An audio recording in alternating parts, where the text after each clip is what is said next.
Trade Daddies on the mic. Let's work. Let's work. Wrench your hand by daylight, grease on the sleeves. Nightfall, switch lanes, candles in degrees. Blue collar mornings, markets after dark. Teaching wealth in the shadows, lighting up the charts. From the shop to the screens, breaking cycles, no cap. Turn patience into profit, show the roadmap. Education first, yeah, the mission stay clean. Built on discipline, modern Canadian dream. Daddy time, late night grind. Shots glow while the world unwinds. Trade daddies, yeah, we break it down. From higher highs to support and bounce. OG in the game, seen bubbles and pain. Hands wrapped tight, both gloves and gains. From the ring to the feeds, pressure don't shake. Market swings heavy, steady moves get made. W3 BC built, yeah, the vision clear. Teach and entertain, make the lesson hit here. Punchlines land like a clean left hook. Market speak when a trader looks. After bedtime, headphones on, screens glow bright.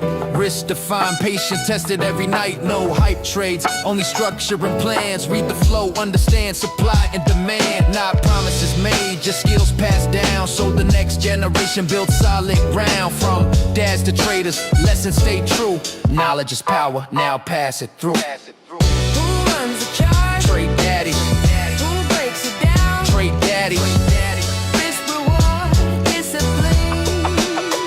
Let's get it. Who runs the charge? Trade Daddies. Who breaks it down? Trade Daddies.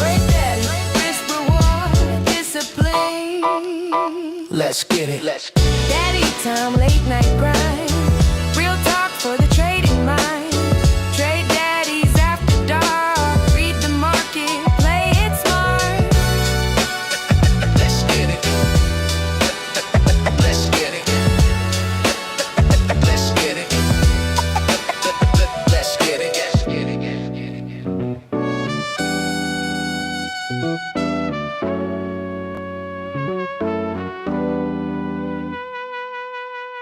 Yeah. Yo, what's going on? Welcome back to another episode of Trade Daddies. We're back for episode 3. 4-year cycle. Is it dead? Did it get dark all? Did my camera get like terrible all of a sudden? You were like Batman in the Batcave over here. You did. It looks like a light bulb burnt out or something. He's in the corner.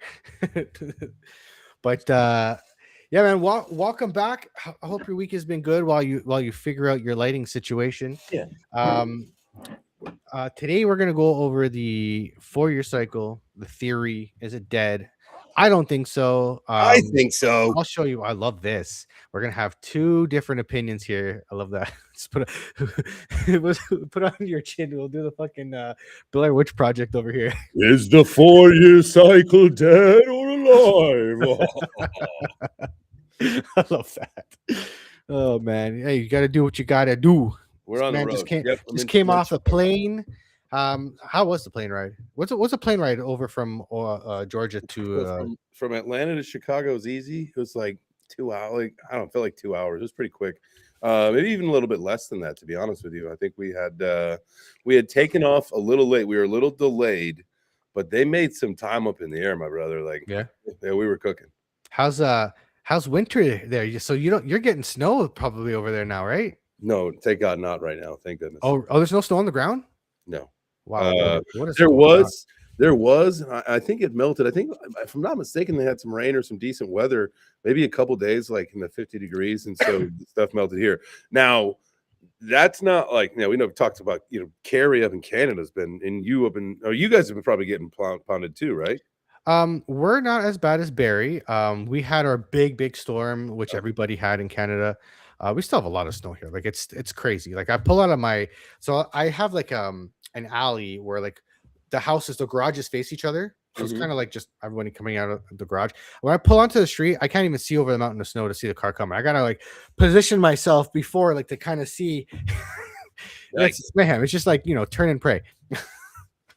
Oh, that's not good. I know that also the Northeast here. Man, was it earlier this week? They got like 20 inches of snow in like New York, and like I looked at the next couple of weeks here, and we're like supposed to get like 30 centimeters of snow, which is probably like, I don't know, like 20, like 10, 15 inches or something like that, maybe less. a little bit less than 15 inches. That's crazy.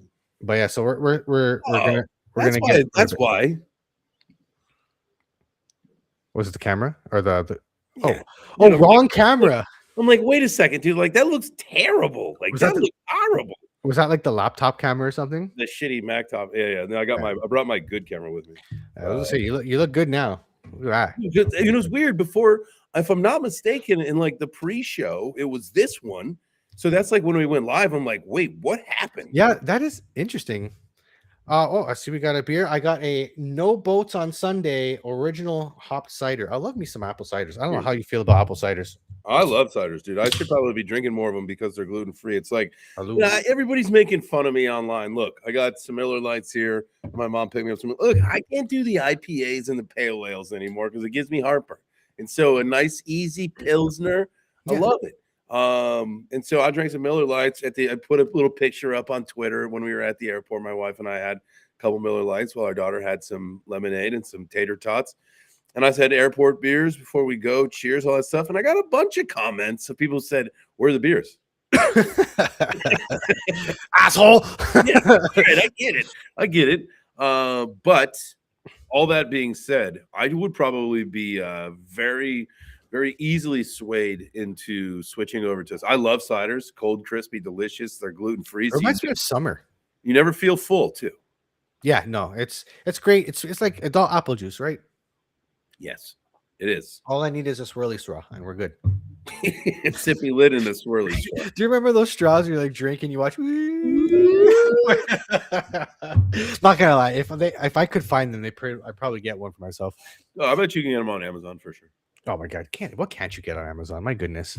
All right, let's pop into the charts. Let me move in here and share my screen. There we go. All right. 4-year cycle is dead. But first, let's do our midweek market update and see what the fuck is going on with these markets. My overall long-term view still really hasn't changed. Today was a nice day, a nice little pump up. But if you're making a bear flag, we have to pump. Oh, I gotta get us on screen here. What the hell? There we are. Hello. What do you think? Look, this one. Blocky's a grandpa now. Hey, congrats, Blocky. I think it's better. Yo. Yeah, my grandpa, boy. Yo, congratulations, brother. Yeah, that's amazing. Grandpa Blocky. Grandpa Blocky. Yeah, like, you know, I was looking at this yesterday, right? Like, even like I fully expect, and a lot of people fully expect that we're going to continue to go down. There was a little bit of wiggle room in the triangle, in whatever this bearish flag or channel, whatever it is. There was some wiggle room to go up, and obviously a little bit of relief was coming. We knew it. It's not just going to go straight down. I got caught in a fucking short yesterday, like crazy. Yeah, it's been rough. Honestly, this market has been so hard to trade.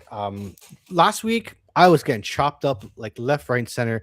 I literally felt like I was like, dude, I fucking suck. I suck at trading. Like, and then this week, you know, I win a couple trades and you feel a little bit better about yourself, but it's, you know, it's about consistency. You just gotta keep going. It's about consistency, and I will tell you what, Mike, is that there was a few trades that I got into that I didn't win. Where, you know, it was like that. Like, I probably, if I want to be truthful with myself, I've kind of forced the trade that I got into yesterday, that I got caught in, and then it got upside down pretty quick, and we ultimately got out of it before it got real bad. But there was another time where, and I'm building out a Discord. I'm going to be launching it real soon. And I've been putting all of the screenshots of every single one of my trades in there. And I've got a few people in the Discord kind of like checking it just to make sure everything's functional and stuff. But so I put a screenshot of one of them in there, and I was a 200x short, right? And I lost 10%, and I only put it $100 in, so it was $10, right? Like I was trying to catch like a runner, and ultimately it reversed on me. But I was going to risk $100, and ultimately I bailed after losing 10. So like, who gives a shit? But like, If you catch that thing and it goes the right way, like that could be a big winner. Yeah, absolutely. Like I have a lot of other people that have been trading altcoins and just been getting wrecked because I noticed I was live yesterday on the adoption pod, and I was showing a trade and trying to set up like how I do my risk management, and I couldn't do the same trade on XRP with 1% because the altcoins move so fast that like it's really hard to like set up like a risk managed trade. So I just stick with Bitcoin. What I have noticed though, like just trade Bitcoin with a fuck ton of a big position size, but you don't need to make that many trades a week. Like I've Right. noticed, You're just trying to get just one little scoop. yeah, like even on sometimes I'll just trade like say for example I'll make a descending triangle, and I believe it's going to break to the downside. I'll wait for the descending triangle the 1 minute to fall out, and when it starts to break, I'll put it in the trade and just catch the momentum. Even if it's just that one candle, like some depending on how much position size, you can make $100 just off one candle, right? And which I Right. have. And you just get in, you get out, and you wait for the momentum. But I also watch my stochastic RSI, my RSI to understand I'm not just YOLOing it. I'm trying to like catch that like I said, I always say the Momentum. RSI for me is like a wave. You catch the wave like you're surfing and you just ride it until it slows down and then you get out. All right, man. I like that. Yeah, I won't be longing anything until the daily RSI closes above the 55 mark. The daily RSI above the 50. Wow, that is a long way up. He says he sees 39K. Bro, I'm right there with you. Like 38.5 is my number. Like 38.5, 38.6. And there's a couple different ways how you see that. I think if you go on the daily for Bitcoin and you do the measured move from this bearish flag that we're in, that 38. That's a 2-day.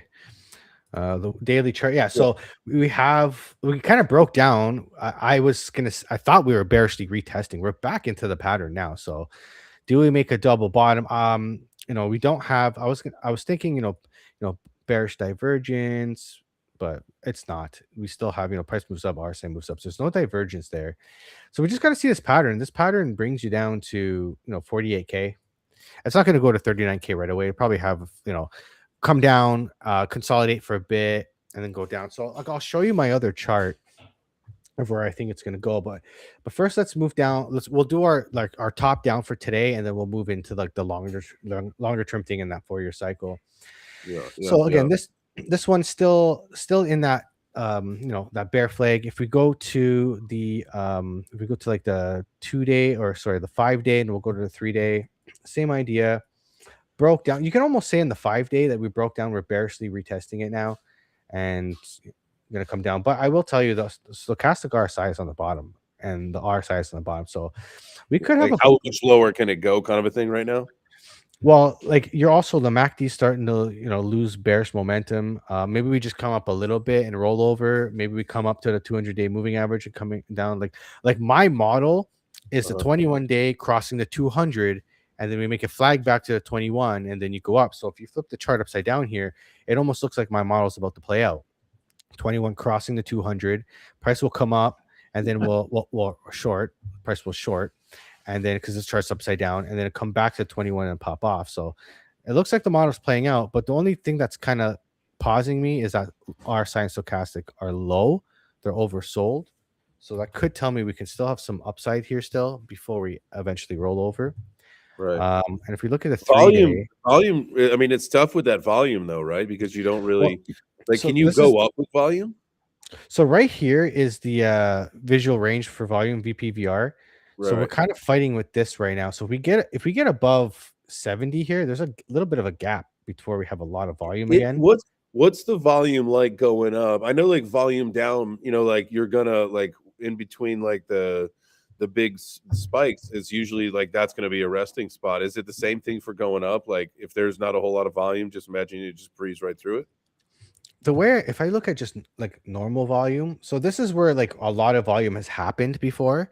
But if I bring up, see if I can just look up normal volume. I don't really use volume a lot, to be honest. Yeah, and when I say volume, like I mean the VR, the VPVR. Yeah. Okay. Yeah, because I don't use normal volume. Volume for me, just like you'll see like a spike and then it'll trickle down until the next spike, the next move. but I don't really watch that too much. But yeah, the VPVR, like you have points of control, and like right now, this is kind of one here maybe with this big range. So we gotta either we lose it or we go above it, and then there's low volume here, so we can make our way up. If we get above 71, then you're looking at like potentially 73, and then you can pretty much get up to 78,000 pretty easily if it Right. happens. For your cycle is not dead. What's up? Oh, Doom, what's up, brother? Welcome to the Oh show. shit! What's up, dude? What's up, fam? Man, So the what happened? 4-year cycle is toast. It's fucking toast. See, I'm gonna break it down why I can't wait to show you guys. And then we'll back here at the daily, same idea. Like you can kind of even draw it now like this, right? You can even just redraw it a little bit.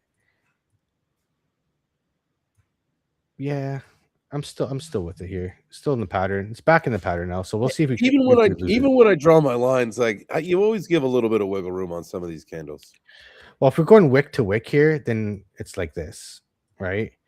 If we're Yeah. going wick to wick, you can extend even longer, right? And go like this. And this is like a symmetrical triangle too, which is also not great. They usually break down. So at the very least, this will Well, probably that's break what we down. want, Mike. We Oh, want it. that's absolutely what I want. And then We want that cheap brings you to Bitcoin. 53. Don't get us wrong, ladies and gentlemen. Which, by the way, smash the like button. No matter where you're watching this video right now, we do appreciate it because you'd be doing anything, but you are hanging out with us. But come on now. Yeah, I don't look at the R. Yes, I like that anymore. It's oversold or overbuy. Look at yeah.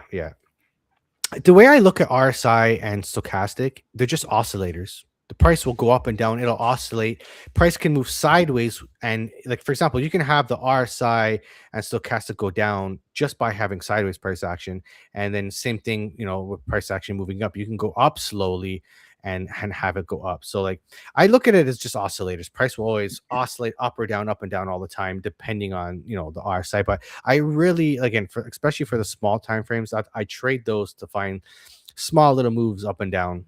Mhm. In my opinion, the 4-year cycle is playing out perfectly. So me and you have exactly the same opinion, Blocky. I'm totally with you on that. Wait, are you guys thinking about institutions? Are you thinking about how this is becoming way bigger than the movement that it was set out to be? And I know that the argument is always the miners, but I mean, the institutions are taking that over too. I mean, you look at American BTC. I mean, you look their long-term vision. They don't give a Mhm. shit that profitability is like out the window. Like they don't care. They're looking for hash rate to be in America. They're looking for different things, different metrics. And you're absolutely right in that, but I just think the timing of it is a little off. I think everyone sees institutions and gets really excited, and they should be because it's a really good thing for crypto and adoption. But I just think people don't realize how long it takes institutions to actually adopt new things, right? Like you got to Well, think a lot of these institutions are run by very old CEOs and people, the companies, and or they have a board of directors. To be able to do something new, it's got to go through a lot of bureaucracy before you can even implement it. look what Bucket just said. Bucket dropped a chat on X. Unpopular opinion. Everything you knew about crypto cycles means nothing now. Not your knowledge of the product, but the cycles are done. Governments are involved now, and that changes everything. That's what I'm saying. It's a different You're right. fucking game now. You know what I mean? But it does. Like It this does might change be the everything. last. This might be like this is the transitionary phase. Might be the last cycle, like where we go through, the measured moves of peaks and valleys, that kind of stuff. But I firmly believe that, like in my heart of hearts, that we are larger than what Satoshi's vision had ever intended of this becoming, especially in such a breakneck speed. I just feel like the game's different now.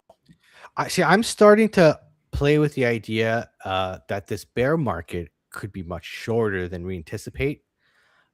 So I'm more like I'll go through it, but like I'm gonna show you guys something that my idea of what could happen. Not that it's gonna happen, but what could happen and what's happened in the past. Mhm. 4 hour, same idea. Again, it's the same move, just accelerated. Do we keep going up and oscillating in this channel until the 200-day moving average starts to come down? Then we finally get rejected by it and then dump down. Absolutely could happen. And the 4 hour chart is really high up here, so it could start. It's already starting to curve down. So I'll have to wait for that to play out. We had a nice pump today. We did really, really, really good today. This is the 1 hour, so we had a nice pump, nice recovery here. We took the hour 200-day moving average, and this is the model, by the way, guys. If you guys want to look for a long, this is the model I usually play. Low stochastic, 200-day crossed. The 21 crossed the 200. We made a flag back, or we made a price action came back to the 21. This should pump. So the idea is that, we take the measured move here, and if this pumps out of here, you're looking at 71,000.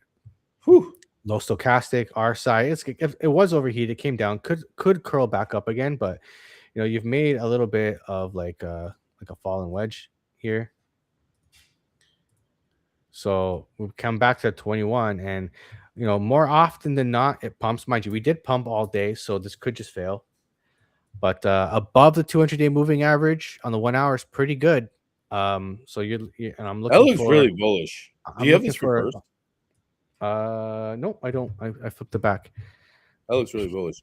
Hey, Blocky, I agree with you. Kiss crypto goodbye. Like, we lost. Retail lost the battle. Like, we got pushed out. We are just participants in the game now. We don't run the show anymore. We fucked up. We let it. I don't necessarily agree with that. I don't think retail is gone because in traditional finance, you can't even get involved stuff unless you're a accredited investor. You can still buy crypto. I mean, that's a good point. No one's stopping you from participating. You can still buy a miner and mine Bitcoin and be a part of the network. That's true. So you're not totally out of it. No, I think they got wrecked. They got scared. They've got disinterested, whatever it may be. They got scammed, whatever it is that turned them away from it. Most people are not going to come back to crypto. And this is my opinion. And this is where I think where we're headed, right? Is that, again, retail lost, we're gone. Retail got smoked out. And there's a handful of us that are still here, obviously. But they're not going to come back. The mainstream people are not coming back until there's regulations and frameworks and groundwork and all that stuff, right? And I thought it was going to be coming along a little bit faster than it's going to be. I would hopeful, this was maybe last year. I thought that would be maybe sometime in the tail of 2026, 2027. But I feel like when I think about it, and I go to the Ondo thing, and we learn about where institutions are, Mike, I just can't help but think you and I have been talking about 2030 in gaming, in crypto, and all sorts of different facets of blockchain. I just feel like that's going to be the year between you have so many technologies converging at the same time. You got AI. And I've been listening a lot to Jordy Visser recently, and he's been talking about you got AI and AI swarms, which is going to cause a lot more hacking attempts. Imagine you have one hacker, how long it takes to try to hack a wallet. Now you got he said the average AI agent's IQ is 140, and you can have thousands or hundreds of thousands of AI agents working for you 24/7 nonstop trying to hack accounts, right? So hacking and cybersecurity are going to have a tough time with this now. This is where the blockchain comes in now, because now we need blockchain technology because it has way more security for payment rails than your traditional stuff. So this is where I think the AI agents and payment networks become crypto based, either it be Bitcoin stable, most likely stable coins. I still see stable coins as a medium of exchange. I still see Bitcoin as a store of value. I still see altcoins as equities. I'm not going to go sell Tesla stock to go buy an Apple, right? If anything, I'd probably borrow against my Tesla stock, go buy that Apple, right? I want cash. So as a medium of exchange, I probably won't be using crypto. That's kind of where stable coins comes in. Yeah. Well, do you remember the show Lost? Did you ever watch Lost? Years ago, yeah. Yeah. You remember the bunker and was it Project Dharma or whatever it was? Was it Dharma or DARPA? I can't remember. Whatever it was, right? What if at the end of the day, crypto is just that? Crypto is just some experiment, and in a couple of years, someone says, "Fuck it, this is not going how it was supposed to." Yeah. Turn the switch off, and it's just gone. Do you think we're too far? Are we too far embedded into finance at this point, or do you think it could be evaporated at any point and nobody would miss it? I think I do agree with Jordy Visser's opinion, where I think right now Bitcoin's kind of acting like a software stock, and hardware is what's going up. That's why you've seen a rise in gold, silver, and Yeah, for sure. commodities and stuff like that. And look at Microsoft. Microsoft tanked because software is just not doing well right now. But I think we're going to have a divergence in Bitcoin, and Bitcoin's not going to trade like a software stock soon after this. Because right now it's the AI build out. When the AI build out kind of slows down and everybody's already got all the raw materials and stuff like that, you'll probably start to see Bitcoin come out. And again, that's 2027 in my opinion. You're going to start to see it happen again. 2027. 2027 is going to be the year of the humanoid robot. Tesla's Optimus robots are going to be coming out on full force in Don't we have like 2027. a Jane or not Jane Jetson, Rosie, or what was the robot's name? In Jetsons, I think it was Rosie. Mhm. But yeah, you're gonna have humanoid robots, like, just they call them dark factories, where it's just factories run by robots building stuff nonstop, right? Jesus. So, and Sounds again, like something out of a science fiction novel. they already have that in China. They already have dark factories in China. There's like the CEO of Ford went over to China and he came back and he's like, "We're fucked. China's gonna destroy us. Like, we have no hope here, like, unless we start building." So I Like they're think Elon. so far advanced. I think Elon has already like seen that, like forecasted it, and that's why he's doing what he's doing.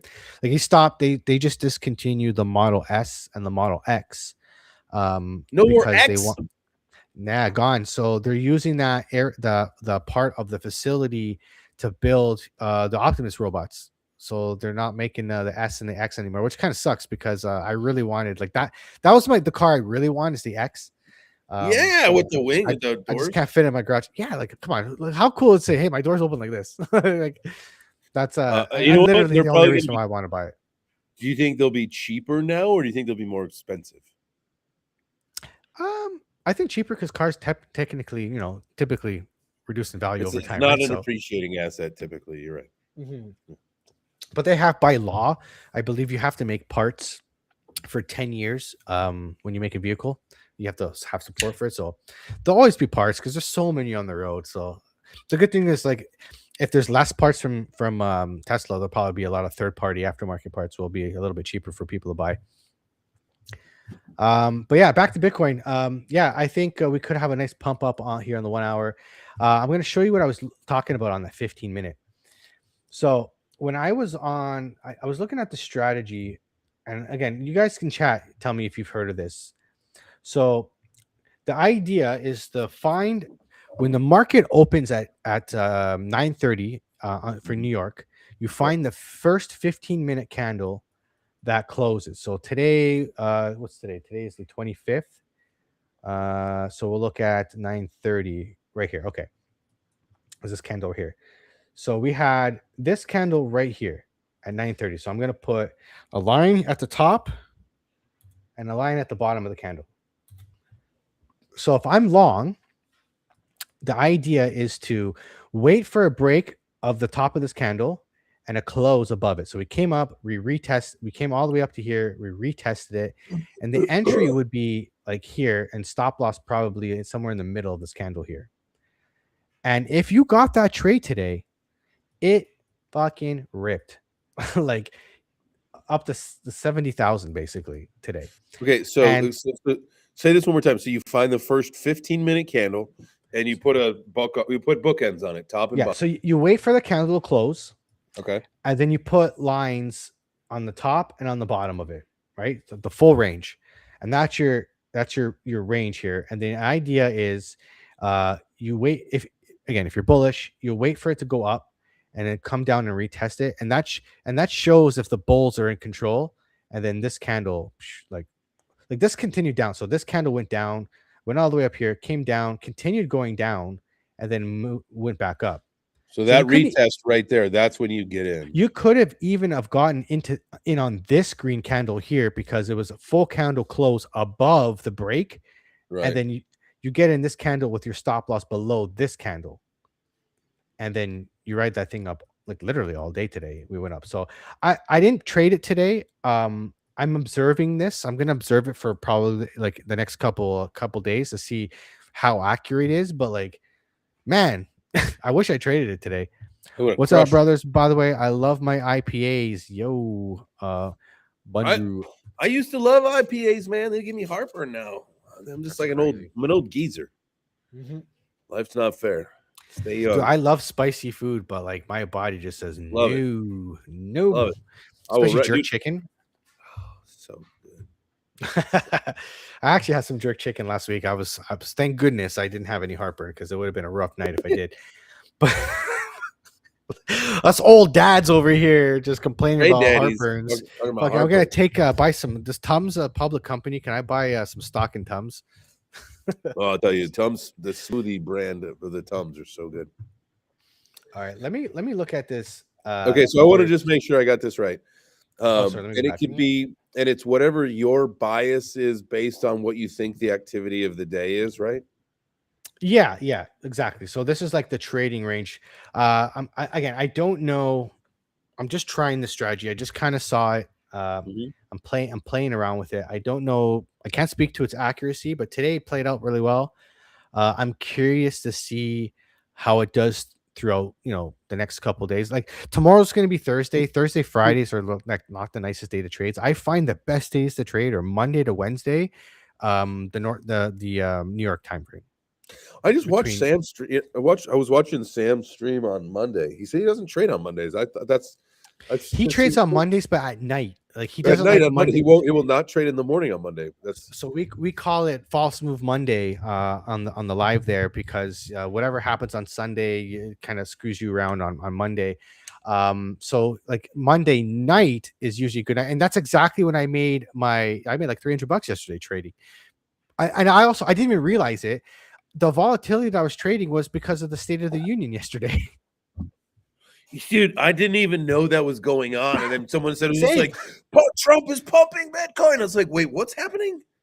Like, oh shit, Maximus, that's what's right. going on, brother? Shout out to my arena chat. What's going on, homies? What's Yeah, up, I had Arena no Chat? idea what's going on. I had no idea Okay. the State of Union is going on, but that's why like it was weird that usually at night the candles move really slow, but it was kind of nice yesterday catching a little bit of momentum. Although I love my spicy food as well, but I take acid reducers so I can for real. I used to do the same thing. You know what helps me a lot with my heartburn, to be honest? Like I lost a little bit of weight, and I've noticed that it doesn't come on as often. Mind you, I do stay away from certain foods I know that trigger me, like salami, guaranteed heartburn 100% every time. That's a shame. Oh my god, Yeah, that's a shame. I know. I love it. So I stay away from that. I used to have problems with tomato sauce, but since I Oh started making my own homemade tomato sauce, no problem. yeah, dude. But I did that the other day, and I even put like because I learned this from my grandmother is that you got to put like a teaspoon of sugar in there that cuts the acidity so that you don't get the heartburn. Dog, I did that, and I woke up at like I don't know, man, 2 in the morning. I thought I was dying, dying. Yeah, it's brutal, man. I use even like Domino's or not Domino's, Pizza Nova, guaranteed heartburn like instantaneously. So I stay away from that. I started making my own since I started making like homemade recipes and stopped buying all this like grocery store stuff with a million chemicals in it. I've been having no problems whatsoever. Oh yeah. So I got So to figure out where this is. I see Bunju said that BTC gap fill and then drop I again. think But that's where 80K if I'm not mistaken. I don't What is the I don't see CME? It's CM. What is the chart for CME? it's BTC one exclamation point. Oh, I'm yes, looking thank at you. it on the daily. Do I have to have it on the weekly or the daily? Wait, BTC one? No, it's exclamation. BTC one, huh? Isn't it exclamation or something like that? CME. There it is. BTC one exclamation point. Yeah, I For got it. Bitcoin CME futures. Let's take a look. CME gap, 69K. Oh, fam. There's no way I could give up Pizza Friday. Even if I had to live on Tums for the entire day and night, I would do it. I can't give up Pizza Friday. I'm with you. So daily, yeah, I think it's 80K. The gap is from 79,745 to 81 150. Where is it Yeah, at? I could see it. Look at this BTC1 exclamation mark on the daily. Yeah, I am. I don't see any gaps. It should be from 80, Do you have it pulled 81, up? 7. Yeah, you see it here? It's Yeah. right here. So your gap would be right here. So yeah, 80K. I heard, actually, I did hear that today. And you know what? I could definitely see that happening. Oh, Like you know why? I got Heikenashi's on. That's why. okay. Yeah, I could see something like this, which kind of makes sense right now, like this. Like just kind of work our way up towards it and then dump down. Yeah, okay, I see it now. Yeah, I had Heikenashi's on. That's why I was being a bozo. It could take some time. Um, I still, I don't know. We'll have to see what happens to Bitcoin on the monthly, because we need the monthly to flip bullish here, because I think we had another, yeah, we had another nasty candle on the monthly. So we got to see if Looks like a March. double bottom right there, to be honest with you.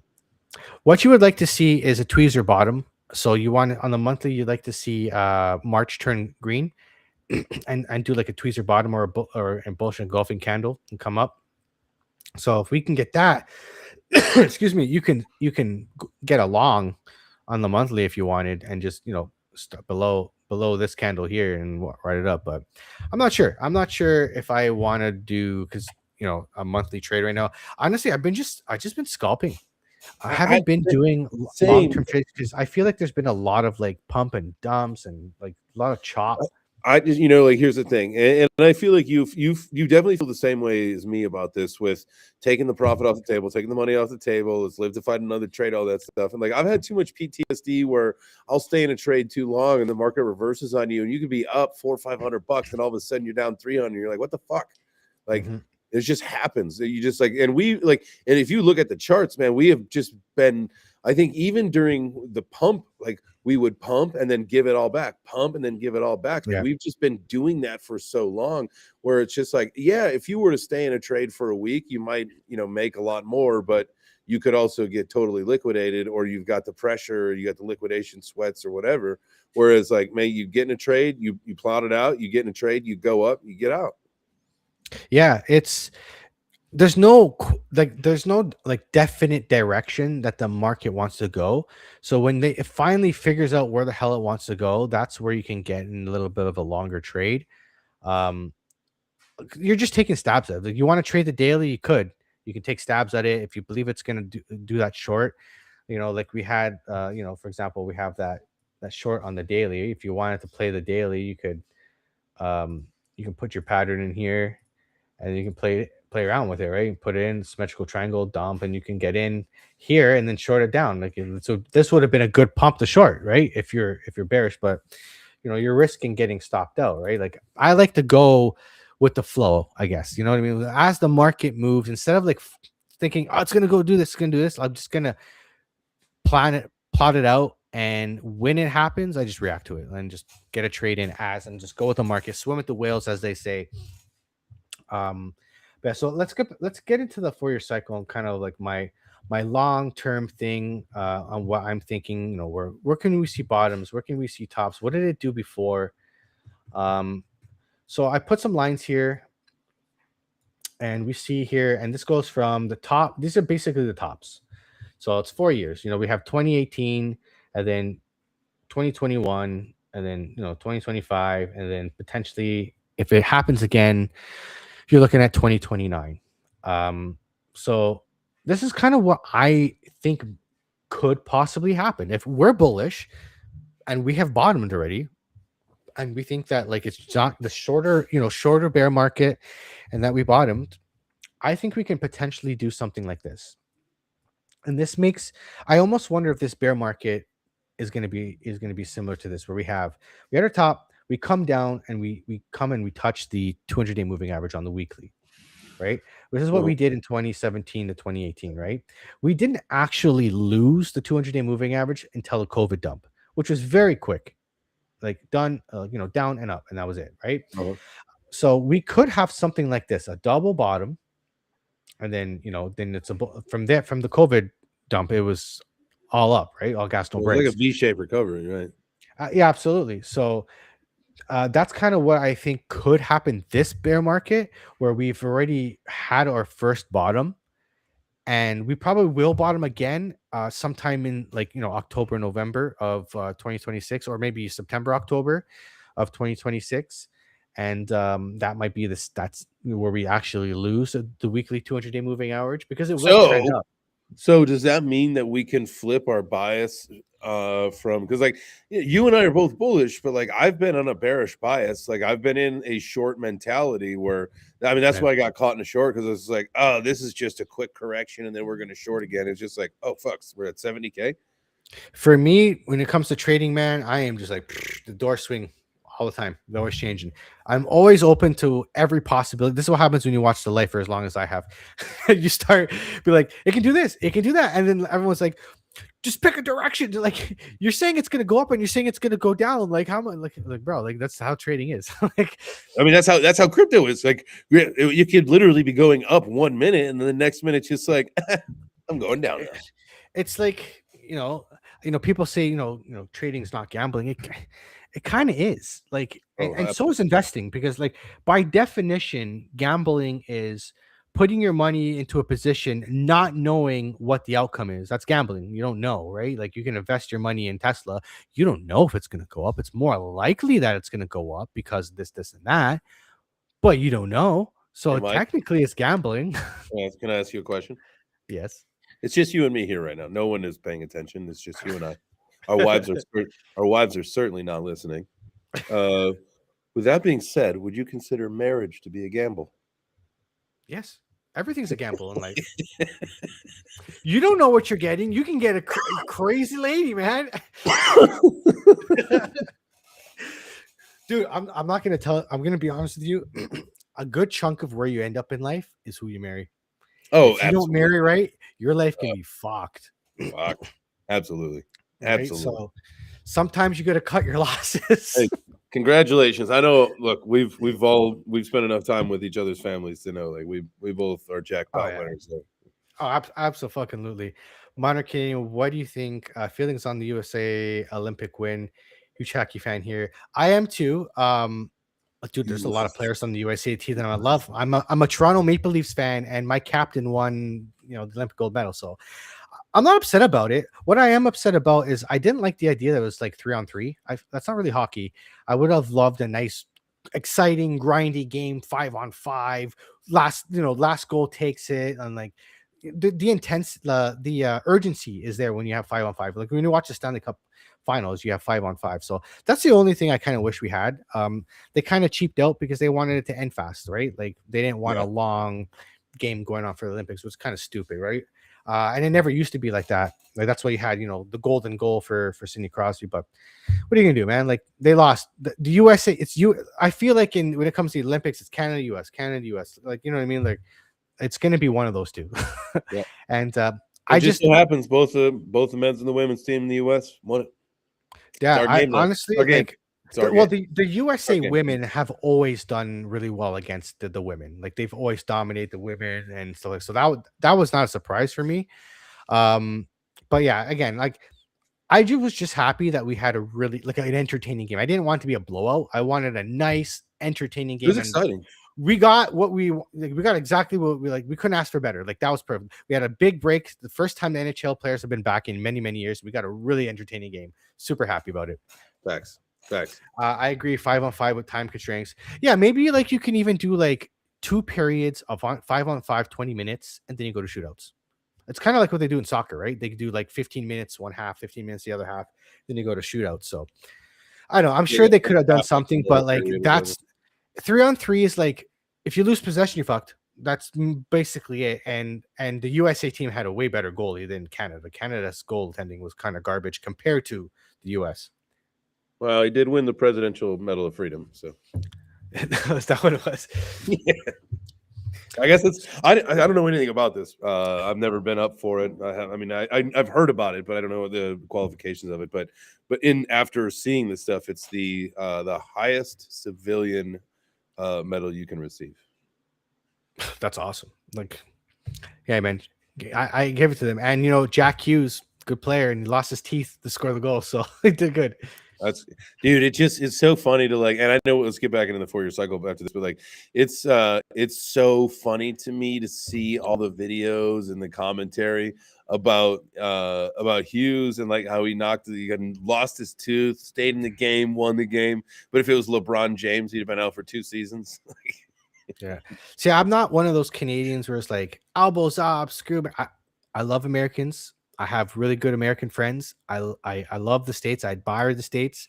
I love my country, but like I still feel like we're homies, we're brothers. You know what I mean? Like that's how I see it kind of in the US. I don't think what we see on the news is what real life is, because I've been to the US many times last year, and it's definitely not what they tell you on the news.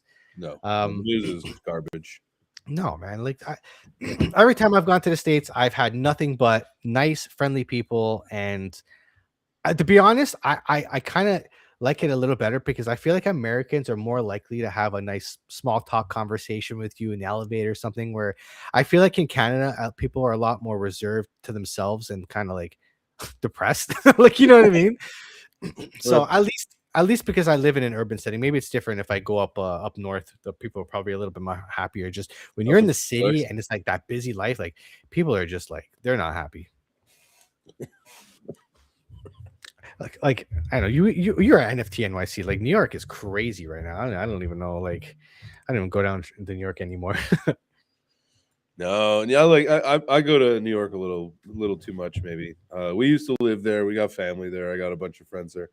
I do like New York, but I like to get in and out of New York. I don't like staying. Yeah. That's kind of how, like, when we went for NFT NYC after the conference, it's like, okay, I'm good, man. I'm good to go home. It's great. Everything is so like everything's insane, like expensive. Like the Ubers right now, I don't know what it is. For you to get an Uber from LaGuardia into Manhattan is going to be well over $100. Like even when I was living there, like a bottle of Jameson is $50.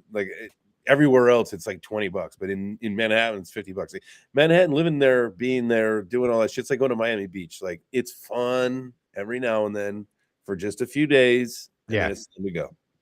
Exactly. It's nice to go shopping. I like walking down all the block. I like how New York is like 51st Street, 52nd, 50th. You know what I mean? It's just so easy to walk and find things along the way. Whereas Toronto's can be a disaster. But yeah, like I know there's only so much I can take of like big urban cities. Like as I've gotten older, I've really enjoyed the peaceful, slow play. That's why I'm trying to move to like Windsor, because it's a lot more chill than where I live now. A little bit and warmer. It's the most southern point in Ontario, so we can. And they have the best julienne pepperoni on the planet. Oh my god, pizza there is so good. Like there's still such a big Italian community there that live there. So like pizza places are like a dime a dozen. Getting Italian. You have a buddy that has one, right? I have a buddy that, yes, not my personal buddy. He's a friend of my my aunt's, like, because my aunt and my uncle used to live there, and now they live closer to me, and they still have family there. So like they know the owners, they're like friends of the family. So it's been like for decades. They've had this place. He has like 4 or 5 different locations all over Windsor. Antonino's. When we have our meetup later this summer, we can probably head over there. Ooh. Yeah, the 15th or the 17th of July, I believe, is the date of that. Let's get it. All right, so this is my levels. This is where I think we're gonna go. So we bottomed at 16,000 last bull cycle. I don't think we're ever gonna see that again. Forget about it. It's gone. Never gonna get again. Where I think we're probably likely to bottom is maybe this liquidity level right here, which is that $39,000, $40,000 mark. I 39. Come back. Yeah, I think we come back and visit that. The next stop, in my opinion, because I always do this. So we had the top, we came down, we lost this liquidity right here. We lost the top of it. Now we're in this range right here. From top, I take the top and the bottom of this range, and we're in this range right here. So we clearly lost the support line. So now we're going to be in this range. Do we bounce off the 200-day moving average and try to retake the range, or do we try to just go to the top of the range, which would bring you to 73,000? Possible. Or we can just bounce around in this range. But if we lose this bottom trend line here, my bear flag brings us within, losing that trend line that brings you to 46,000. So the next range would be from 53,000 to 39,000, and that's kind of where I'm thinking in the next 4 or 5 months we might start to see ourselves show up there. I wish it would be sooner. I wish it would be sooner. I'm so on board for it. I just want cheap Bitcoin. And when I say this stuff, like, and I hope that people hear this, like, what did you just say? Like, I only want cheap Bitcoin. Like, that's it. Like, we know where this is going. We know where this is going. I just want cheap Bitcoin, and like, I just want it for as cheap as possible. And I know a lot of people feel the same way. Like, if you've been in crypto for long enough, like, it's just an opportunity. It's not going to go straight down. I know we're going to flip and flop for a while. Dude, it takes a while, and it takes a while to go back up too. Altcoins are going to dump even more. I invested 40K back in 2022. Now my portfolio is at 30K, so buyers at 39. I'll be honest with you, dude. If you believe Bitcoin is going down, you have to also believe altcoins are going down. You can't have one and the other. You can't have altcoins not go down and Bitcoin go. So if you believe that we haven't seen a bottom for Bitcoin, then that means we haven't seen the bottom for altcoins. So in my opinion, and this is what I did, I sold all my altcoins. I did the same thing. I bought them in 2022. They went up. I never sold because I didn't realize that we're not going to go up this high. November of 2024 was as high as they went. I didn't sell, but I sold in a little bit of profit, kind of like where you're at right now. And I got out. And you know what? Like, in my opinion, you're better off just buying Bitcoin right now. Altcoins will have their time, but right now, just get in Bitcoin, and Bitcoin will eventually find a bottom, and then it'll come back up. And then once Bitcoin comes back up, there'll be a rotation at some point to altcoins. So you can take your profits in your Bitcoin, roll some back into altcoins, and still catch the altcoin run if you believe the altcoin is going to go up. Dog, another 42.5% to drop down to 38.9. Yeah, that's you can happen in a month. Dude. That's not like when you hear, like, it makes your butthole pucker because we've already gone down so much. But like, again, we want it cheap, but man, to hear myself even say that and then do a measured move on TradingView, it's like, oh man, another 40%. Yikes! Yeah. It's only February. What do you think? We're gonna have 10 months of up for Bitcoin? I don't think so. See, that's the thing. Let's talk about this. Are the institutions who've piled in billions of dollars, are they going to allow this sinking ship? And I say sinking ship in their eyes.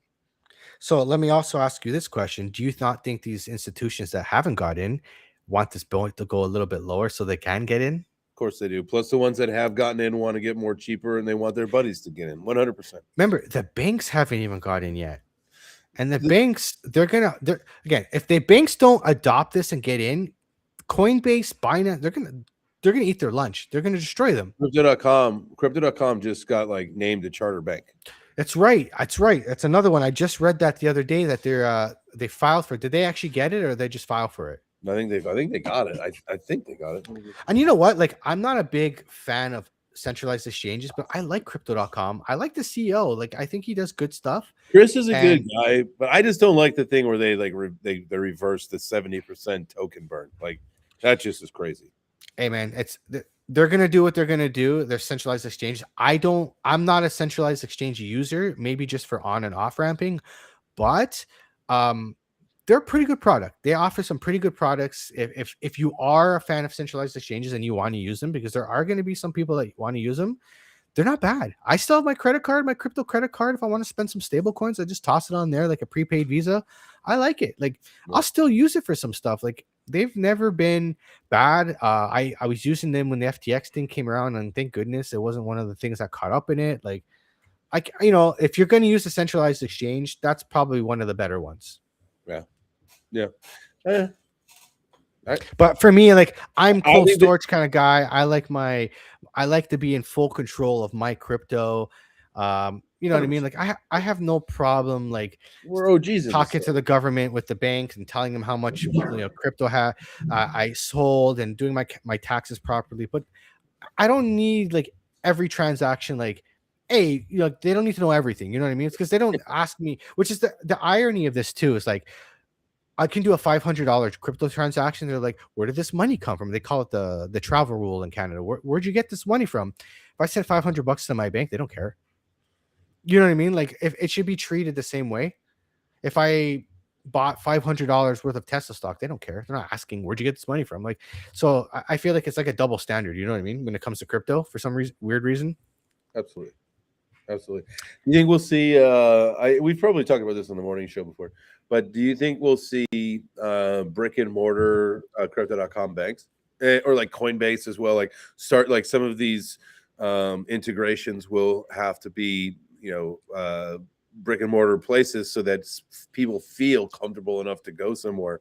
Or did that you think that will go away? Like I need. Yeah, I don't know. Like I think the physical location is dying already. Like, people working from home. Like I think that trend of like a company needing a physical location is dying. Like But a I bank? look at Robinhood. Like look at Robinhood. Great point. Great point. People Right. trust Robinhood. You don't need a physical location. Yeah, like so in Canada we have Wealth Simple, which is like your Robinhood. I can buy my my RSP, which is like your 401k. I can do all that stuff there, all my traditional investing. I can direct deposit directly from my work directly into there, like a bank account. They actually pay interest on cash better than the bank. So like, and they're still protected up to like, I think we're protected up to like $1 million in cash. Oh wow! Just like even better than a bank. So it's like, I mean, the FDIC only gets you to like 150 grand. yeah. So like, you still have those protections. So I don't see why why people would even use a bank anymore. Even forget about crypto, even just with these kind of platforms. And you're starting to see it with PayPal and Robinhood, Like, stuff like that. People are using it more. it's like Cash App. Like I use Cash App. I mean, I use probably Cash App, Venmo, all that stuff like that. Yeah. Yeah, I have a Bank of America business account, but like I also have my Cash App account. And you get a routing number, you get a checking account, you get a Visa card, you get all that stuff. And like they only have Bitcoin. It would be great if they at least would fucking integrate stablecoin. Like my goodness, like don't be such a maxi that you can't have stablecoin. Here, I was thinking about this today actually when I was driving. I was talking. It's actually funny. I was talking to my dad about this. I said, like, look at back when we were younger. You would have checks. How long did it take for checks to disappear? 20 years? I think it took about 20 years, something like that, maybe longer. That's interesting. I want to look that up while you're talking. Go ahead, so when you think about it, like people using digital currencies and crypto, it could take that long before it becomes the norm. You know what I mean? Like it's a generational thing because like a lot of the people that don't use technology are baby boomers or Gen X. When they start to phase out, and millennials are the old people, millennials, Gen Z, Gen Alpha, they're all gonna not know anything but digital cash and they're never gonna know what the hell a check was. You remember you had to get your credit card, the carbon copy, where they would just like get the carbon copy of your credit card when you swipe it. The knuckle buster. Yeah.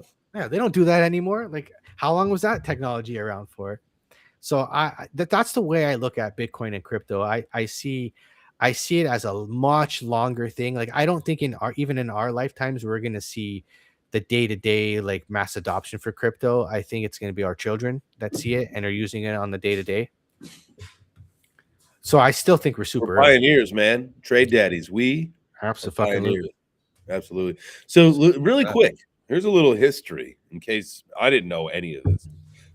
Obviously, transactions go back a long time, but checks have been used for centuries with origins dating back to the Roman times, circa 350 BCE, and formal banking systems in the 9th century. Now, yada, yada, yada, yada. I'll make that long story short. Peak usage occurred around the early 1990s. Okay, 1990s. Right, with a 75% decline in check writing at the year 2000. There you go. So like what? 10 years? Not even 20 years. So crypto or Bitcoin will been around for 20 years next cycle, Uh-huh. 2008 or 2028, right? Came out in 2008 during the financial crisis. So Yep. 2008 it came out. 2009 is when it was released. The white paper was 08. so they go 2029. The next bull cycle. Yeah, I'm already thinking of the narrative for like next 20 years, 20 years. Like you're gonna hear that the next bull run. But yeah, it'll have been around for 20 years, more than most companies. Most companies fail before 20 years. Most companies don't last 20 years. You know, how long did Bitcoin or not Bitcoin? How long did Blockbuster last? Was it 20 years? I don't know if it Bitcoin, if Well, you Blockbuster even go to lasted one 20 in years. Alaska, I think. Well, I guess technically there's still around. There's one left, right? Yeah, in Alaska, I believe. Is it in Alaska? Yep. Mm-hmm. Blockbuster, No, man. Those are the Bend, days. Oregon. Bend, Oregon. Oregon. Those were the good old days of good old Blockbuster. Going there, standing in line, like in the aisle, like trying to figure out what the hell you're gonna watch, get some Oh, popcorn dude. for the night. I used to You- work at Blockbuster like for a little while, and like this is right around the time where like CD burning was out.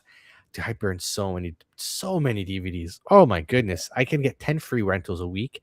And the new releases I can get I had to bring it back after one day. Like it comes out on Tuesdays, I would get on the Monday.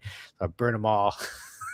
It's such a collection of like the binder with all the CDs and Just everything. a DVD collection like crazy. I had it too, just spindles. Like I didn't put those in the books. I had those on spindles. Same thing, dude. Just it was a different time back then, man. Oh man, burning CDs, you felt like you were so cool. And your friends were like, me and my friends would compete with like how many like bootleg DVDs we had. Yes.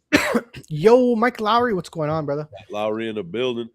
Yeah, making a girl mixtape on a CD. Oh my goodness. Yeah, I've done that before. I made a freaking was it the Microsoft Movie Maker or like clips for the pictures and stuff like that and He's an songs. OG clipper. This guy's an OG clipper over here. That's it, man. I've been doing content creation before it was cool. Content maxing. Dude, I'm sorry that I even said that. Like I just want to turn my phone off sometimes when I hear all this stuff. Honestly, I know like this is the problem. I've been the mental dilemma I've been having with content creation. I know you got to play the game, but on my mind, I'm like, do I want to feed this system? You know what I mean? Like, it kind of irks me. Like everybody follows a trend. It's like everyone's like, someone posted this funny meme, and everyone's posting the meme. It's like, Mike and I are chart maxing because we're gonna Yeah, crypto like- mog you. like what? What? hey, if I'm not gonna get all the followers, then whatever. Like, but at least I can talk about this and not feel like I'm selling my soul. Or like I feel like a bozo. Honestly, the only reason I make content is because I just want to help people. Like I'm a 9 to 5 worker. I just want to show people that's possible. You can do it if you just fucking bust your ass and learn skills that bring in more money. Trading is a skill that you can learn to bring in more money. It's not your main income. It should never be your main income. It should be like some cash on the side. Where you make your most income is that buy and hold with a nice swing trade after a couple of years. That's where you should be looking to make most of your money. That dollar cost average, and then sell in a couple of years and buy back lower, rinse and repeat for the rest of your life. Like that's what you should be doing. I get a process. Have you ever had like a few days in a row where like you've won a lot of trades and you're like, I'm a trader. I'm a pro trader now. This is what I do. And then you get yourself humbled. You're like, all right. It's not. Oh fuck, absolutely. I go from like having like my best week ever to my worst week ever, and then my best week. The only thing that's kept me from like not like losing my shit is because I usually have really good risk management. Right. So like I like personally and just in general, I like to be in control. I like feeling that I'm in control and stuff like that when I do things. This is why I don't like I never really liked when I smoked weed. I never liked edibles because you're on that roller coaster until it's over. Like where like you can take a hit and like you're good in an hour, you're okay. Like the buzz You'll be will fine. come and go, right? But like I like that's what kind of gives me like anxiety is like when you lose control. You lose control and you have no way of getting it back. Yeah. Yeah, so that's why I like to control what I lose. So like I will lose a lot of trades in a row. And to be honest, when I have those times, I just walk away. I won't trade for a week. I'll come back a week later, reset my mind because trading will keep you so honest. because it's really you against your emotions. It's Ooh, like ooh, there. Clip that moment right there. That's one right there. It is you against your emotions, because I've said it to I even said it like today. I was in a trade and I got out and I was in the car with my wife and daughter. I forget like where we were, or maybe it was like when we landed. I got out of the plane and I said I had chicken shitted that. And my daughter was like, "What does chicken shitted mean?" And I was just like I got out of the trade because I was just like, I was afraid of it going up, and it continued. Like I could have probably got another 20-30% on it. Dude, you learn so much about yourself trading because you'll do an action, but you're doing it because of a past experience that burned you.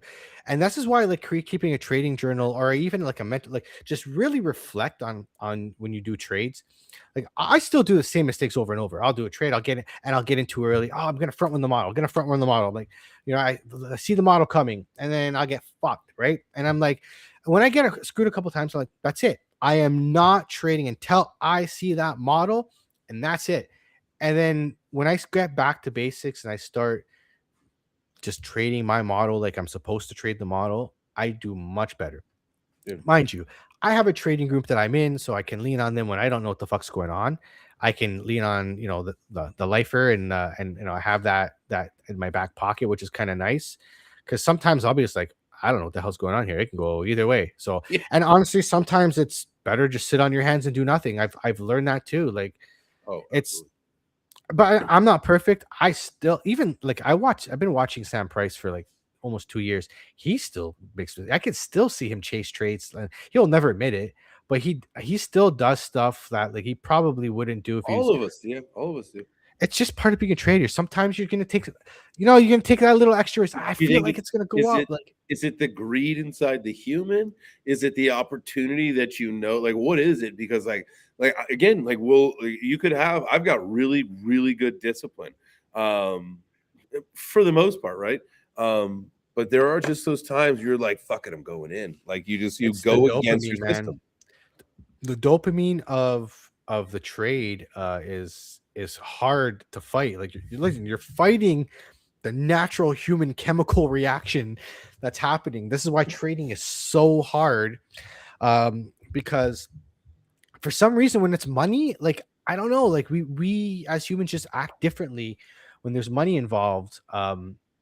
That's why it's really tough to, especially when you feel like you're going to go up and you're going to make a lot of money, because you see you put your position in and you take profit. Oh, that's nice, stop loss, okay, not so bad. And then you're in the trade and it's a roller coaster, because you could be up, you could be down, and then like you're like, oh fuck, I'm just gonna hold it. Oh no, okay, next candle's gonna be green, and then it just fucking dumps. Right? Dude, there are days I'm just sitting there screaming at my monitor, fucking go up. Yeah, absolutely. I used to be like that too. Like it depends. Like if I'm trading with a lot of position, yes, I'm like that. If I'm trading where I know, like where I'm trading 1% of my portfolio, I don't care, because I think about the math of it. Like for example, my portfolio is $1,000 and 1% of my portfolio is $10. I can lose 10 trades and I'll lose $100 and I'll be like, okay, not so bad. Like $100 for me, like for me personally, it's not so bad to lose. I know I can make $100 back, but that's 10 trades. Right. I don't think I'm likely to lose 10 trades in a row. Like I think I'm pretty okay to that. If I do lose 2 or 3, I'm like, okay, I'm gonna dial back that risk. I'm gonna be really careful on my next trade to make sure when I'm in a little bit of profit, I'll just take it. Like, you know what I mean? Like I start going back to like very careful. Like every portfolio I've ever made, I'll be honest with you, in loss, every single one. I've never been like green right away. I've always had to claw my way back. And then I start to build a little bit of profit, a little bit of wiggle room. And I do the same thing when I gamble. I do the same thing. Like I'll win a little bit. I'm like, okay, I'm up $40. Now I can lose $40 without like losing my principal. You know what I mean? Like that's the way my brain works. So like I'll win a couple trades and I'll be like, okay, I can take a little bit more risk, but still like less risk than what I've made. So I'm still green in the portfolio. And then I'll play it like that, right? So as I build a little cushion for myself. That's definitely the smart. And I feel like I'm always that same way. It's like if I lose, like the other day, like I was telling you before we started the show, like I was kind of off my my normal routine with like my trading and stuff, and like doing some fun stuff. Where like, I did a 200x short, and I was trying to catch a runner, right? Like I was looking at short time frames, and it looked like it was going that way momentum wise, and so I said, "Fuck it, let's go."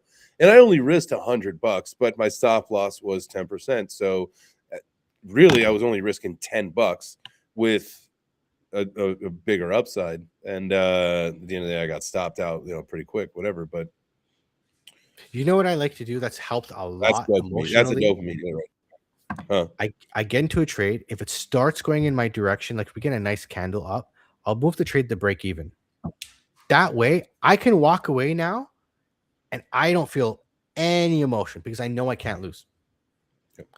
So I've been doing that, and it's helped a lot. And again, the thing is that I've learned, like when I started trading, I was doing the same thing. I was like, oh, I gotta get in this trade now. I gotta get in. I FOMO'd in, and I rushed, and sometimes I There's made a lot always of another money, trade. sometimes I didn't. Fuck yes. I like they're literally every goddamn day there's a trade to be made. Every day There's there's a trade to be made. There's 1,000 trades a day to get into. The more you stare at that chart, the more chance you will see something. So true. Doesn't matter what, but there's some money to be made no matter what. And that's that's kind of calmed me down in the FOMO. It's like, okay, there'll be another one tomorrow. And if there's not, there's one in 2 days. Like, you know what I mean? No problem. Like I go on the 1 hour chart, I'll figure something out. And maybe it takes 2 days to play out, but whatever. Like I'll set it up. Right. And that honestly, that has been the biggest flip of my like leveling up my trading. Let's take a look at what we're talking about with the cycles. Is the 4-year cycle dead? I'm going to show you why I don't think so. So we have the top. From the top to the bottom is about a year, almost exactly 392 days to the bottom, 378 days, top to the bottom from 2017 to 2018. That was top to the bottom about a year. Okay, so from bottom to top is about 1,071 days. Okay. So that was from 2018 to 2021, 1,071 days.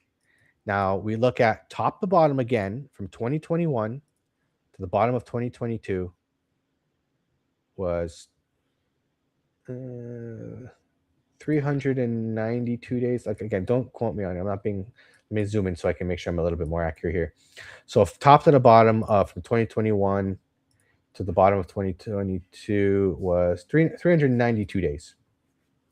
392 days. Again, nothing's perfect. It rhymes, right? It's never the exact same. So just about a year, give or take a year, right?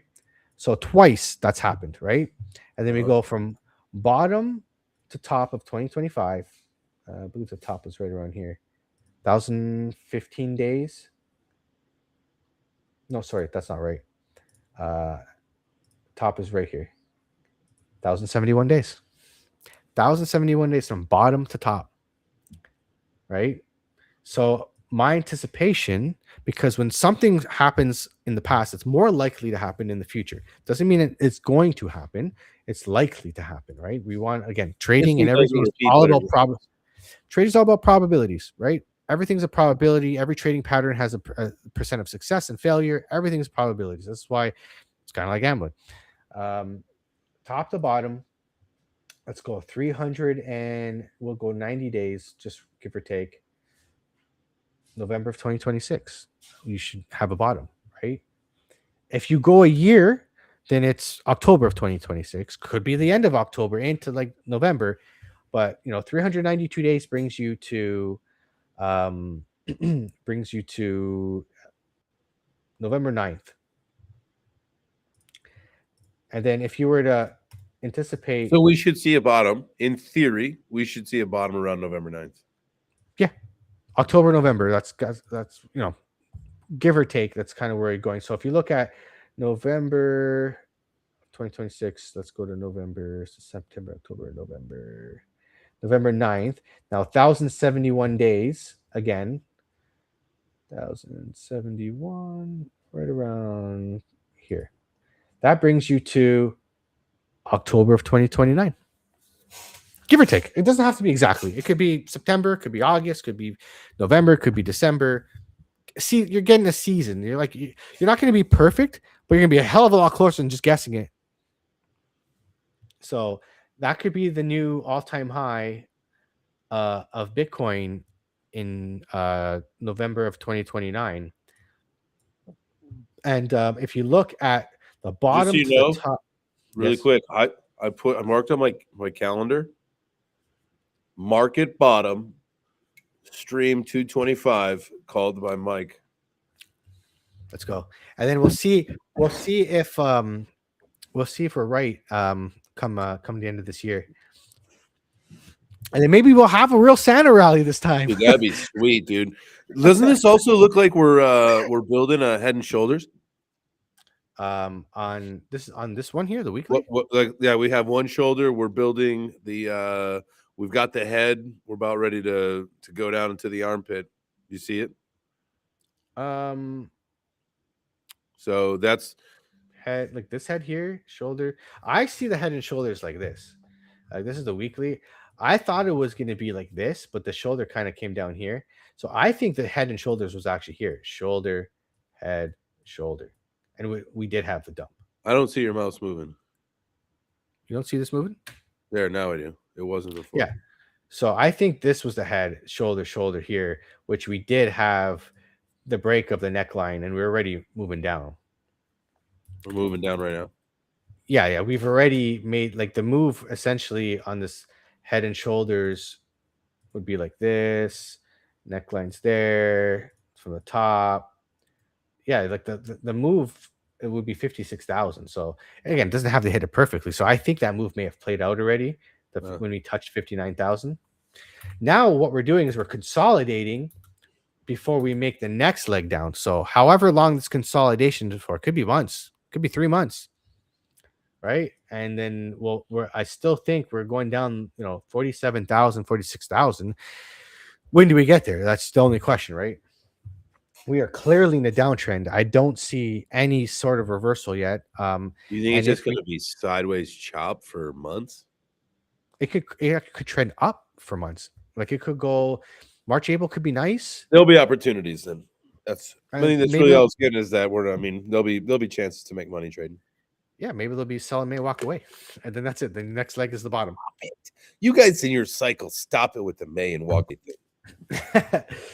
I honestly, I who said that? I think it was a Crypto Face that said that, and I just like this sound. It just rolled off the tongue nice. And my birthday's in May, so it's perfect. Oh, it's a little vacation month. There you go. There you go. Mine's in April, so great. We'll vacation for the month of May. There we go. Oh, nice. Oh, that's beautiful. You're not going to the Bitcoin conference this year, are you? You're gonna be at Consensus, right? We'll see. I don't know if there's a fight going on. I don't know any of the details yet. So okay. I might be going to all the conferences, or I might be going to none of the conferences and just fighting. We'll see. Yeah, me and the wife are gonna go to Vegas this year, and I think Mikkel's gonna come down. Some of the VDEX people might show up. I would probably end up venturing that I will be in Vegas because it was originally go out to Dubai for token, but if I am going to be fighting like a few weeks later in Miami, like there's no way I should be in Dubai like a few weeks before the fight. So I would be in Vegas because then I could see people like Keith and do some training or whatever. But it all really all depends. I don't know anything at this moment, unfortunately. Isn't that where isn't Vegas where Ellie she lives there, right? Yeah, Ellie plays that. Yep. Yeah. Nice. All right. So yeah, that's where I'm thinking we're going, man. Like 2029, like that's why like it's hard for me to say the 4-year cycle is done because it hasn't yet not done what it's supposed to do. Not that it can't. I totally believe it. At some point, this is not going to happen. Like this can't go on forever. Right. At least not exactly. Like it's going to skew. Like we still have to put some value because every 4 years the miner the supply of Bitcoin gets cut. So there has to be some sort of action for that because supply and demand is really what causes markets to move up or down.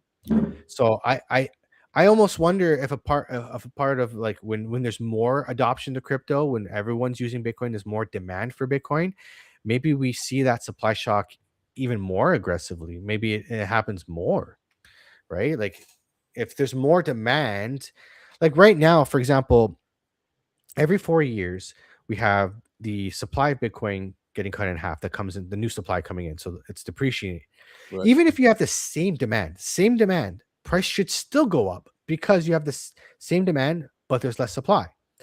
So if you have more demand and you have cutting of supply, I have to believe that price should move up even more aggressively. So that's where my 2030 thesis comes into play. Like, you're going to Mhm. have more adoption, institutions, more stable coins out there because they're issuing stable coins like crazy. And Right. the flip a stable coin into Bitcoin like this quick, right? So markets can move really, really fast. That to Um, me, stable coins could ultimately be what changes the entire game. And like, we've always thought about like, Bob the plumber needs a coin for for his ecosystem and what he does in his business. But why can't that be a stable coin? You know what I yeah, mean? So that there's no volatility in your business. It's very easily exchangeable. And then if you want to turn that into whatever the fuck you want to turn it into, you yeah. can. But your ecosystem, all of these coins and these ecosystems, these bullshit, like, let's wipe the slate and get rid of these 30 million coins. And everybody you issue something, it's a stable coin. And the goal is to peg it 1 to 1 for $1.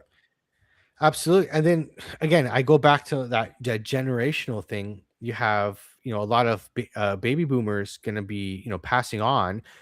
Wealthy people are going to pass on their fortunes to their kids and their families. The kids are going to be millennials or younger, and they're going to be very familiar and more likely to adopt some sort of the portfolio into Bitcoin. So you're going to have billionaires uh, maybe putting 0.5% of their portfolio Bitcoin, 1% of their portfolio Bitcoin, maybe more. Like, that's going to be 100%. more of the norm 100%. because when those older generations pass on, and these younger generation gets the inheritance, they're going to be more likely to do this kind of stuff again. And maybe that's, I think you can even see meme coins and NFTs make a comeback because those people are more native and used to that culture than how you gonna advise a billionaire that's like in his 60s or 70s to buy a meme coin, or he Yeah. doesn't need it. He Buy doesn't need fart it. coin. Buy It would, unicorn fart dust, dude. maybe he fucks around with it, but like, he's not gonna see it as anything valuable because he He's doesn't not need it. passing that down to his kids. No, but like, his kids will know the culture. They'll have grown up with the culture and understand it and probably want to invest in it. Like, look at Post Malone, like buying, like, for example, you bought like $1 million Magic card, right? Like, I play Magic the Gathering. He's involved in, or even Logan Paul with the whole Pokemon cards, and his brother, like, buying millions of dollars of Pokemon cards. Like, it's a hop and a skip over to NFTs. Like, you know what I mean? It's essentially the same thing. It's essentially the same thing. So I don't see Especially with how they're why. treating it now with like the pack breaks, right? Like that's like it's like minting an NFT. You don't know what you're gonna get. Yeah, there's that Pokemon. Every night I play that Pokemon game with my daughter. You just crack the packs, and honestly, I love it so much more because now I don't have binders and binders and boxes full of Pokemon cards at home. I could just keep it all on my damn phone. Because I used to buy every week I went to go play, I would buy her a pack, and I'm like, it didn't take very long before she has boxes and binders full of Pokemon cards. Like, okay, this is taking up a little too much space. You and I both have this crazy hobby. Yeah. Yeah, it's so doing on, and it's nice because like now before bed, like, she cracks her pack, she does her daily missions for the day, and then it's kind of a thing we do now, right? And she gets the dopamine hit of getting that shiny card if she hits it or whatever. But it's really nice. Bits of wealth. Yo, what's Oh going on, shit! brother? Welcome to the stream. What's up, fam? We're so Coming, vibing. Here, let me ask you, coming right at Bits. the end. Let me tell you, Bits. What do you think of the Fourier cycle? I don't think it's dead.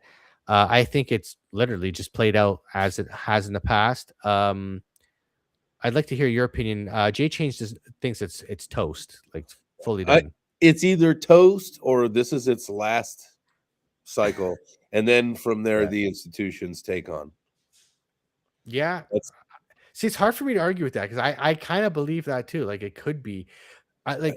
especially with It's maybe not dead institutions. yet, but like this is it. Like this is it, we become much larger at some This is point. the transition phase. Invite me on one of these days. Yeah, you know what? Let's Do try that to do next that week. next week. Yeah, let's do it Yeah. next week. Yeah, send me or Jay Chains a DM. Let's do it. We'll run it back. I'll shoot. I'll shoot him a DM. Let's run it back next week. Let's talk about the 4. We'll talk about Bitcoin. It'll be a Bitcoin conversation. It'll be fun. Hey man, we're just having beer, chilling out, looking at the charts, seeing what we can do, what sense we can make of this market. And we gotta do something and start growing our portfolios and get ready for the next bull run, because generational wealth comes from buying, nice fat bottoms. It doesn't come from buying the tippy tops. Oh man, I had the different thing went in my brain when I heard fat bottom. I was not thinking about crypto.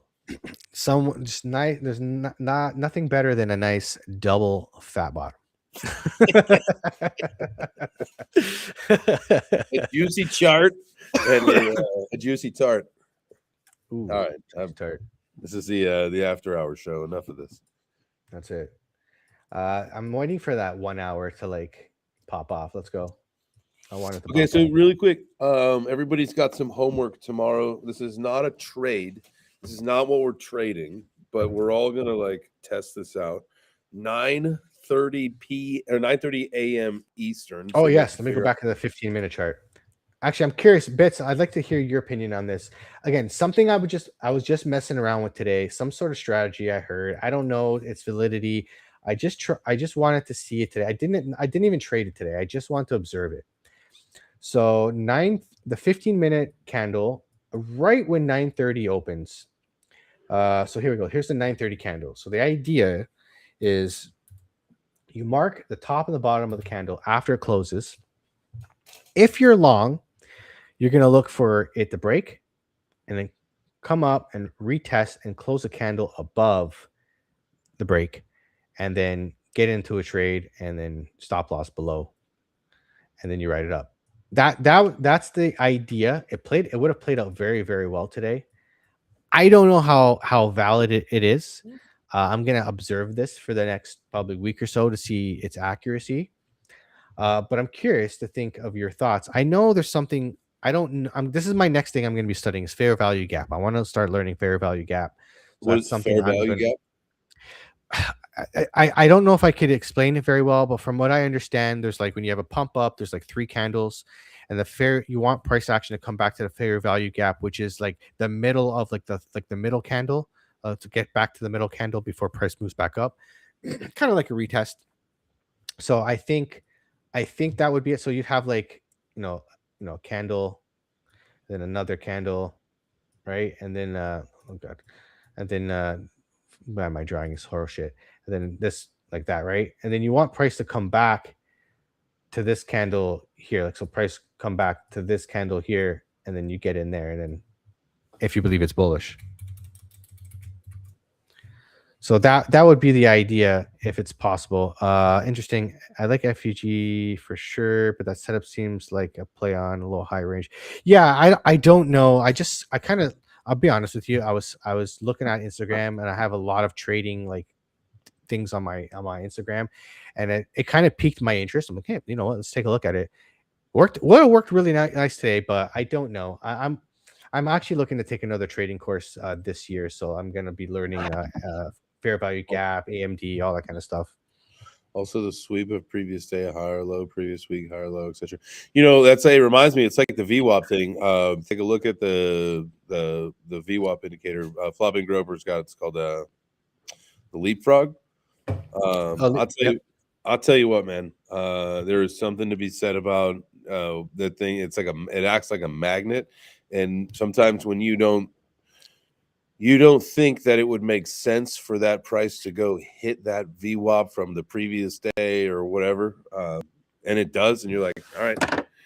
There's been days where I will trade strictly on the VWAP, and I'll go long or short based on where the price is and where the daily is, or if the daily and the previous daily are far off from each other, man. Just they always touch each other, always.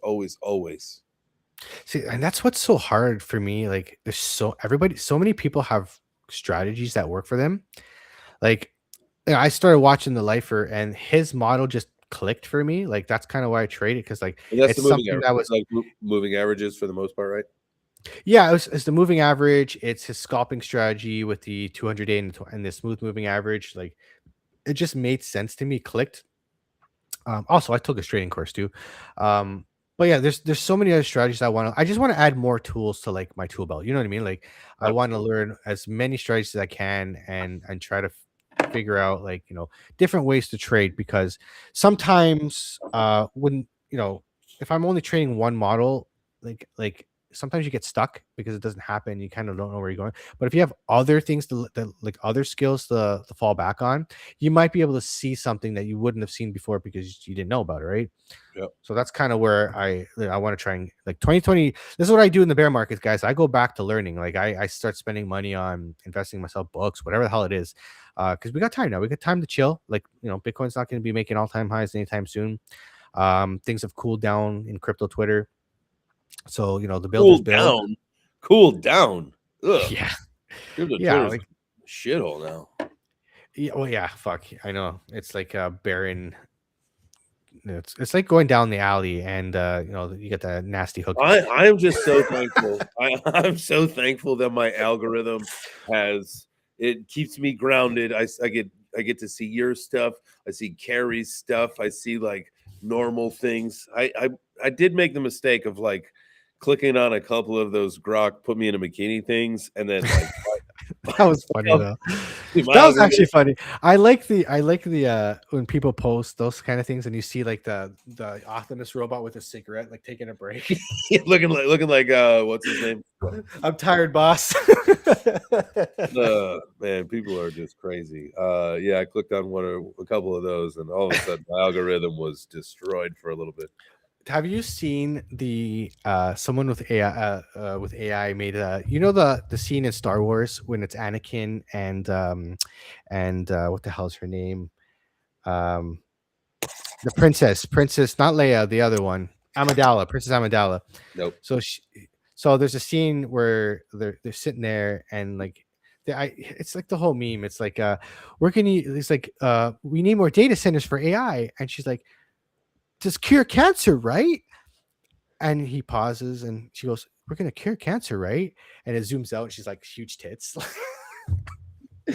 It's like, nope, this is what we're using AI for. Nope. Elon wants to put data centers in space. That's You hear crazy. this?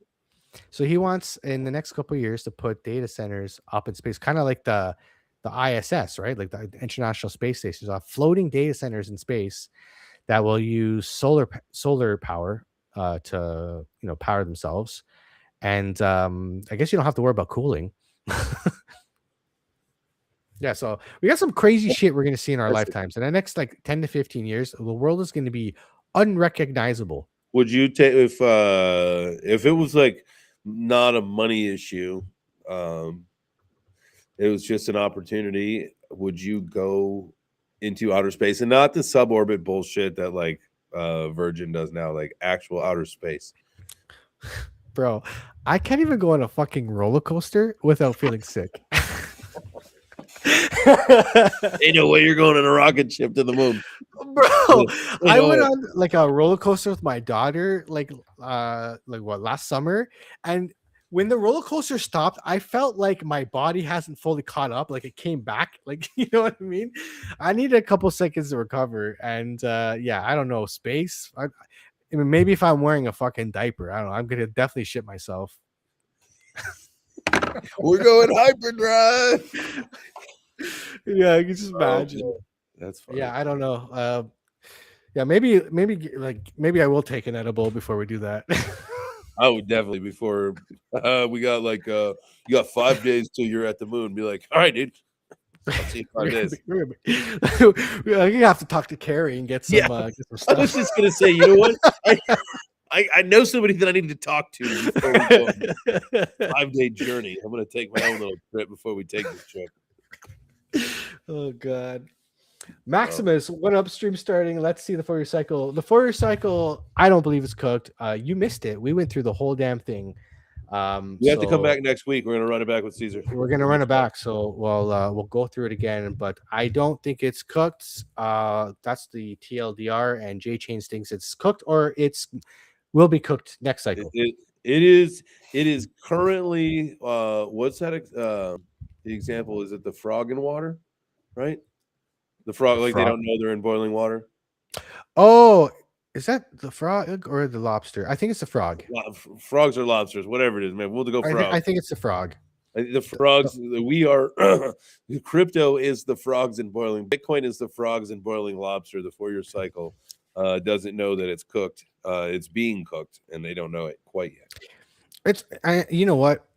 I totally agree. Like long term, because if institutions are getting in, the attitude and the behavior of the average holder once they become the average holder is going to be different. So price action has to be different, because all price action is on a chart is human emotion mapped out.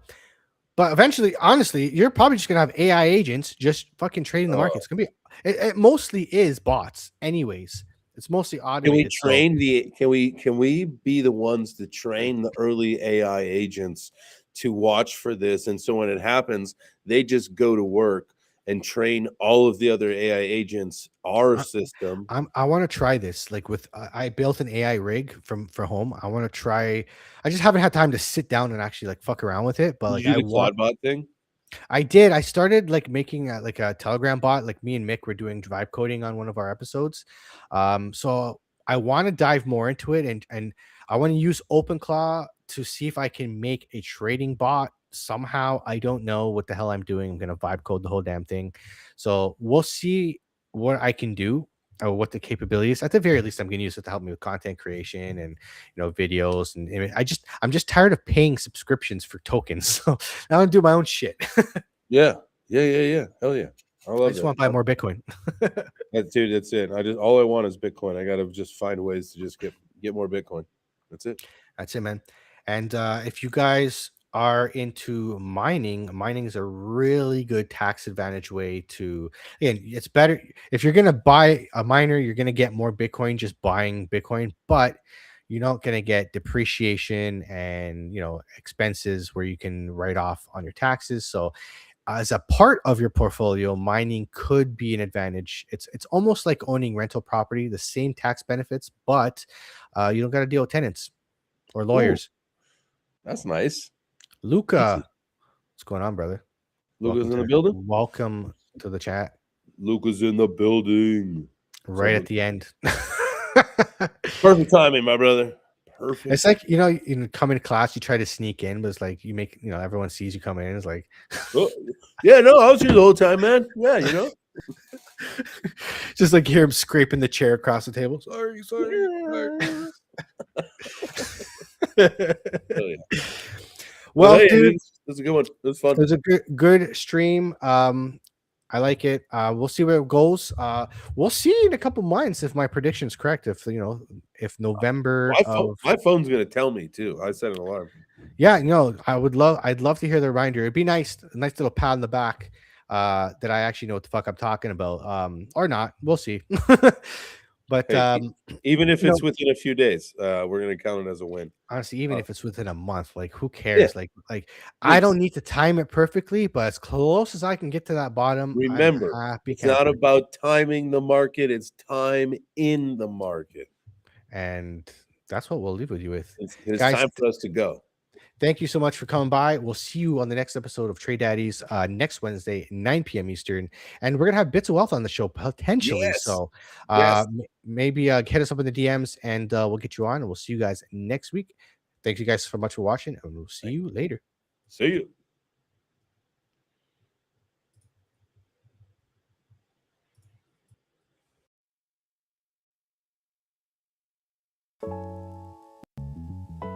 Yeah.